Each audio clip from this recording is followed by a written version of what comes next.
Hi, welcome to my channel. இன்னைக்கு சூப்பரா நல்ல கிறிஸ்பியா எப்படி பக்கோடா செய்யறதுன்னு பார்க்கலாம்.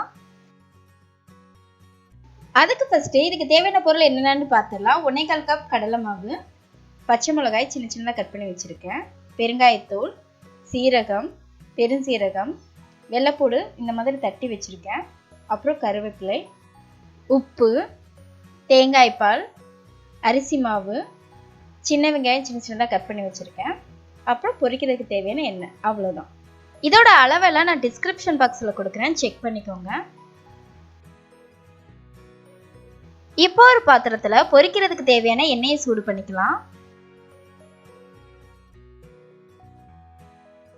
இது நல்லா சூடாகட்டும். அதுக்குள்ளே நம்ம பக்கோடாக்கு தேவையான மாவு ரெடி பண்ணிடலாம்.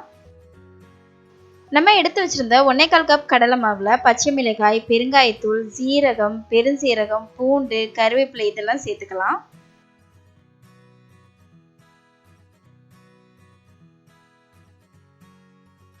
இது கூடவே 1/2 கப் அளவு சின்ன வெங்காயத்தை சின்ன சின்னதாக கட் பண்ணி வச்சிருக்கேன், அதையும் சேர்த்துக்கலாம். 2 ஸ்பூன் அரிசி மாவு சேர்த்துக்கலாம். இது எல்லாத்தையும் நல்லா கலந்து விட்டுக்கோங்க.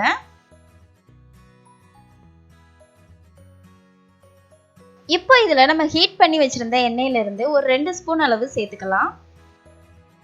இதையும் சேர்த்து நல்லா கலந்து விட்டுக்கோங்க. இது கூட 2லேருந்து 3 ஸ்பூன் அளவு தேங்காய் பால் ஊற்றி நல்லா கலந்து விட்டுக்கோங்க. தேங்காய் பால் தான் ஊற்றணும்னு அவசியம் இல்லை, நீங்கள் தண்ணி சேர்த்து கலந்தாலும் போதும்.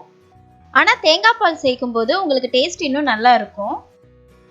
இதோட பதம் சப்பாத்தி மாவோட கொஞ்சம் லூஸாக தான் இருக்கணும், கையில் ஒட்டிட்டு தான் இருக்கும். மாவோட பதம் இந்த மாதிரி தான் இருக்கணும். கையில் கொஞ்சமாக தண்ணியை தொட்டுட்டு இந்த மாதிரி சின்ன சின்னதாக போட்டு எடுத்துக்கோங்க.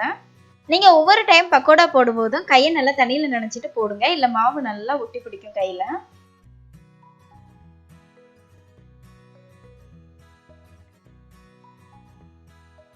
பக்கோடா எல்லாம் போட்டாச்சு. இது நல்லா வேகட்டும். 2 பக்கம் நல்லா திருப்பி போட்டு வேக விட்டுக்கோங்க.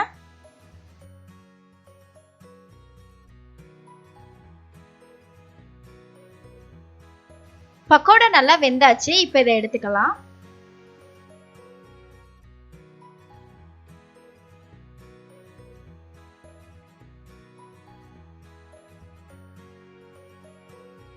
மீதி இருக்க எல்லா பக்கோடாவையும் இதே மாதிரி பொரிச்சுக்கலாம்.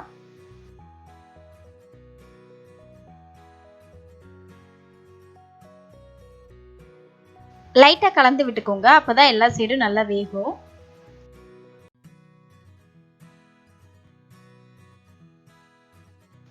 இப்போ இது நல்லா வெந்தாச்சு. இதையும் எடுத்துக்கலாம்.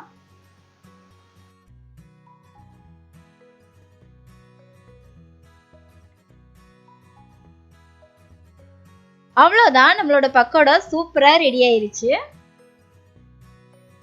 இதை நீங்களும் வீட்டில் ட்ரை பண்ணி பாருங்க. மறக்காம நம்மளோட யூடியூப் சேனலை சப்ஸ்கிரைப் பண்ணிருங்க. இந்த வீடியோ உங்களுக்கு பிடிச்சிருந்தா வீடியோக்கு கீழே இருக்க லைக் பட்டனை கிளிக் பண்ணி லைக் பண்ணிக்கோங்க. இதே மாதிரி நீங்கள் என்னோட எல்லா வீடியோ பார்க்கணும்னு நினச்சிங்கன்னா ரெட் கலர் சப்ஸ்கிரைப் பட்டனை கிளிக் பண்ணி சப்ஸ்கிரைப் பண்ணிக்கோங்க. அப்படியே பக்கத்தில் இருக்க பெல் பட்டனை கிளிக் பண்ணி ஆல் கொடுத்துக்கோங்க.